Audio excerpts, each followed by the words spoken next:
Welcome to this video. This video is going to be about 10 things you can expect from the new classic version of World of Warcraft. Having played the game since its first week, I think I got on the second or third day when it was released in Europe, and that was on the same day it was released in the US, just a little bit behind. And I gotta say I really enjoyed it, but it is very different. It's a much slower game than the current World of Warcraft. Leveling is a lot slower. It takes a lot longer to level each level. You don't really get the same amount of XP. It's very slow, it's very laborious, and you know, everything over level 10 starts to take you a very long time, and this makes the game more rewarding in my point of view. At the moment, if you go into World of Warcraft, you can power level through level 10 in half an hour. The combat is also a lot slower. This is because you do a lot less damage and your monsters have a lot more health than you. I mean, you are managing your health the whole time, but you don't, I mean, we're not talking millions and hundreds of thousands like current World of Warcraft at max level. It's a lot slower. You have to get used to that. The combat animations take a lot slower and you do a lot less damage. Now, slower running and traveling. You can see by my character here, it is running a lot slower. There are bats or griffins, depending on what side you're on, but it's taking a lot longer to get around. There are no fast mounts when you start off.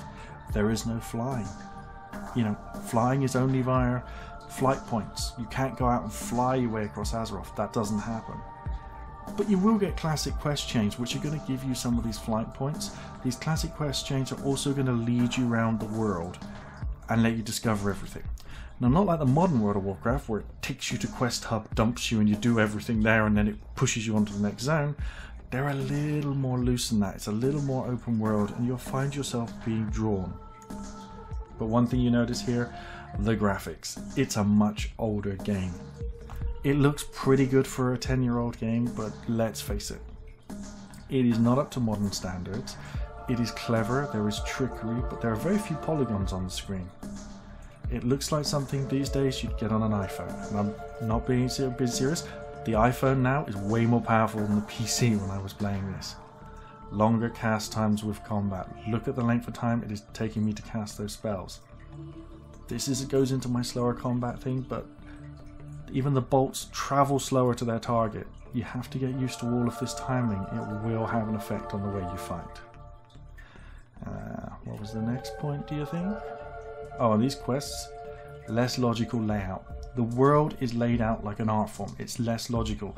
The modern game plays to a lower experience of players in MMOs. It plays to them with logical layouts. So you don't have to use the map. You can pretty much see in the modern zones where everything is. These zones, you know, it's hard to understand where you are. They're not always logically laid out.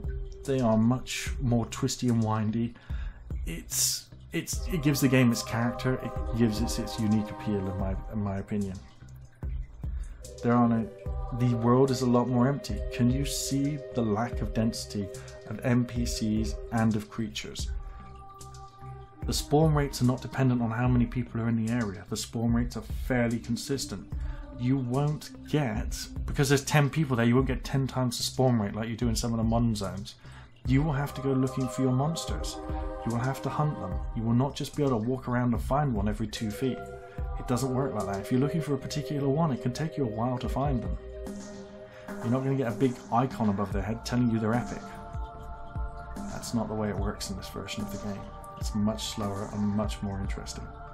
Which is something that's... Quest items don't drop. This is one thing you're going to absolutely have to get used to in old World of Warcraft. If you have a quest to kill a certain number of things, you'll get every kill count. But if you have a quest where you have to collect items, and I remember this on Darkshore, if you're collecting Murloc fins, you're going to have to sweep that whole beach 2 or 3 times to get all the fins, because only about 1 in 5 of the Murlocs or 1 in 4 of the Murlocs is going to drop a fin. It's just the way it goes in classic World of Warcraft. Something you're going to have to get used to. Just one of those things. It's not annoying, it makes it more fun. Doesn't mean when you're fighting in a group, if something drops something, only one of you can get it. The loot goes round robin, you take it in turns. You won't both get the item. You can't super fast power level quests that way by being in a group of 3 or 4. It doesn't work that way in classic World of Warcraft. And raids and dungeons are hard. Group play is really about knowing your role. It is not easy. I mean, the average raid or dungeon to someone who reaches max level and only has tier 0.5 gear, the first raids are as hard as a current World of Warcraft legendary dungeon. You know, the really hard ones, the ones where you have to put the difficulty up and get a gear level. They're like that. Each mob can wipe out your whole team. Each group of 2 is a, you know, one of them has to be sheep, the other one everyone has to concentrate on. If the sheep comes out, that needs to be reapplied. It's not like the modern one. Modern one's an arcade game compared to this one. Thanks for watching the video. Please subscribe for more videos, and I'm going to be playing World of Warcraft Classic when it comes out from Blizzard.